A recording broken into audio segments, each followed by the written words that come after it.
Hello guys, today I am going to be reacting to a video called Top 10 Most Evil Children in History by Nexus. What's up everyone and welcome back to Nexus.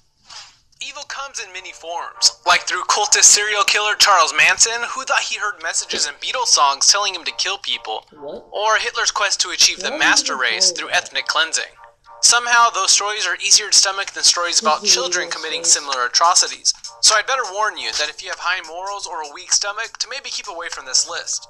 With that in mind, watch this video to find out the 10 most evil children in history. If you're new to the channel, be sure to subscribe to get new content similar to this every day.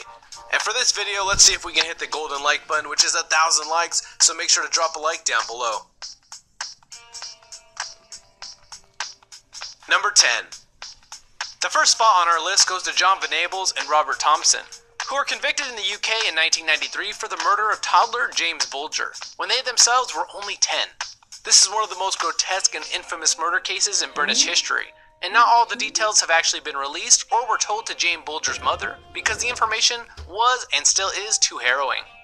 Venables and Thompson remain the youngest ever convicted murderers in England's history, and both murderers were released when they were 18 and were given new identities, currently free. The crime happened when Bulger's mother looked away only for a moment, and he was abducted by two older boys from a shopping center in Liverpool. 2 days later, his body was found on a railway, 2.5 miles away from the abduction site. Number 9. In November 1998 in Florida, a 14-year-old boy called Joshua Phillips was arrested and charged with the first-degree murder of an 8-year-old neighbor, Maddie Clifton. The girl was missing for a whole week until her body was found by Josh's mother hidden in his own waterbed, where he'd been sleeping for the whole week preceding the body's discovery. She was found beaten in the head with a baseball bat and with 11 stab wounds, prompting his conviction for murder, and Josh claims it was caused by a fear for what his abusive father would do if he found out the girl had been at their house at all. Josh Phillips is currently serving life in prison and works as a paralegal helping out other inmates, and does allegedly regret his actions, breaking would do if he found out the girl had been at their house at all. Josh Phillips is currently serving life in prison and works as a paralegal helping out other inmates, and does allegedly regret his actions, breaking down in tears and claiming that if he could take back what he did, he then would. Number 8. Returning to the UK again for the crimes of a girl named Mary Bell, who strangled two boys, aged just 4 and 3, to death in 1968. She was only 11. The killings took place 2 months apart, one on May 25th and one on July 31st, and both times the bodies were dumped on an abandoned stretch of wasteland in the city's suburbs. In the case of the second victim, she returned to the scene of the crime to mutilate the body even further, even carving the letter M onto him.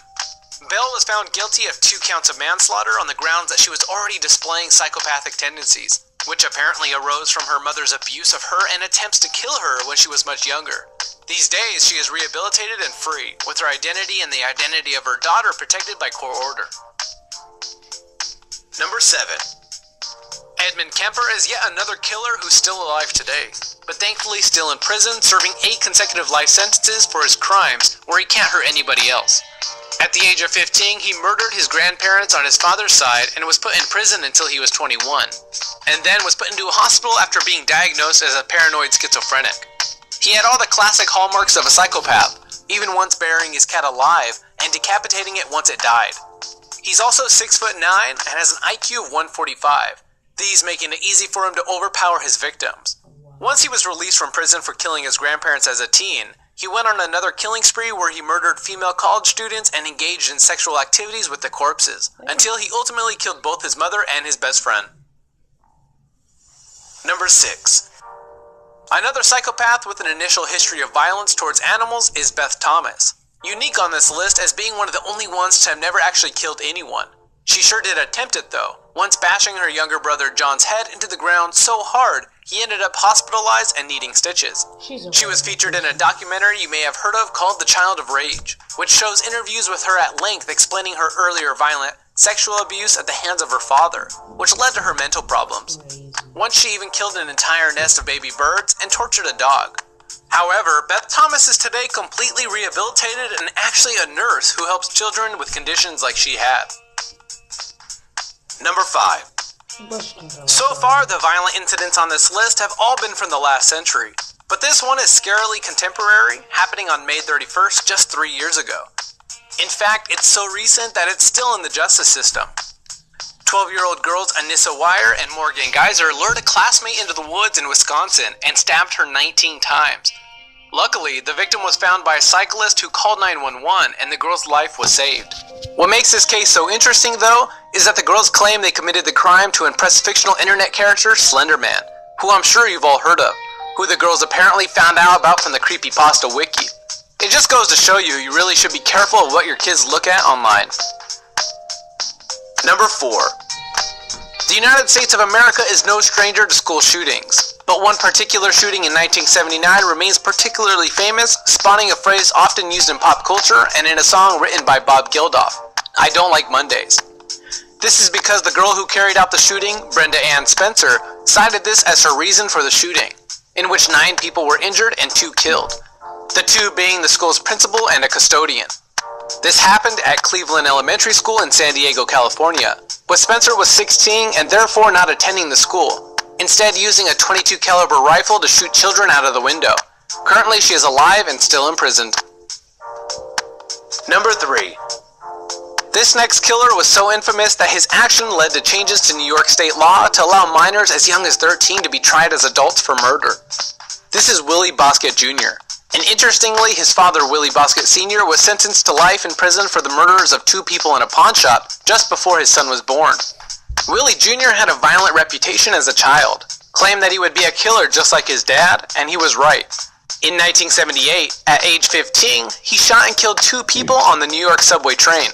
Arrested for that, he pled guilty and was put in a youth facility, which he escaped from briefly. After being released for a brief 100 days, he was arrested again for attempted assault, and in prison attacked his guards. Now he's locked up in solitary confinement in a special glass cell with no objects in it at all, and is only let out for 1 hour a day. Number 2. Like Joshua Phillips, Eric Smith is another murderer who repeatedly claims to greatly regret the crime he committed, though is thankfully still locked up because of fears to public safety. Eric was described as a loving and happy child, but was diagnosed with a mental disorder that meant he could sometimes become incredibly violent for seemingly no reason, with no way to predict his behavior. It is allegedly this, combined with bullying he says he suffered as a teen, that led him to murdering 4-year-old Derek Robbie on a whim in 1993, when Smith was only 13. On their way to summer camp, Smith took the boy into the woods and strangled him and dropped a rock on his head to kill him, claiming he feared that the boy would tell if he didn't make sure he was dead. Number 1.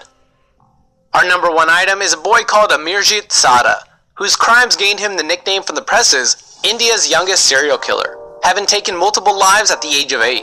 This story is particularly harrowing because the family knew about his murderous habits after he killed his 6-month-old cousin and 8-month-old sister, but considered these family matters and didn't report the crimes.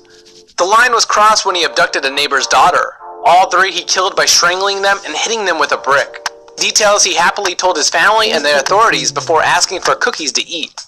Amarjit would be 18 now and was diagnosed with a conduct disorder, meaning he gains fulfillment from inflicting injuries on others. The maximum sentence for juveniles in India is only 3 years though, so who knows if he might be reappearing in newspapers one day soon, now he has his freedom. Back in jail no matter what. That was our list of the top 10 most evil children in history. If you enjoyed this... Well guys, that was the video. Hope you liked it, and see you next time. Don't forget to check out It's Beast and Els and Mother Quacker. Please check them out. And yeah, I'll see you later. Bye.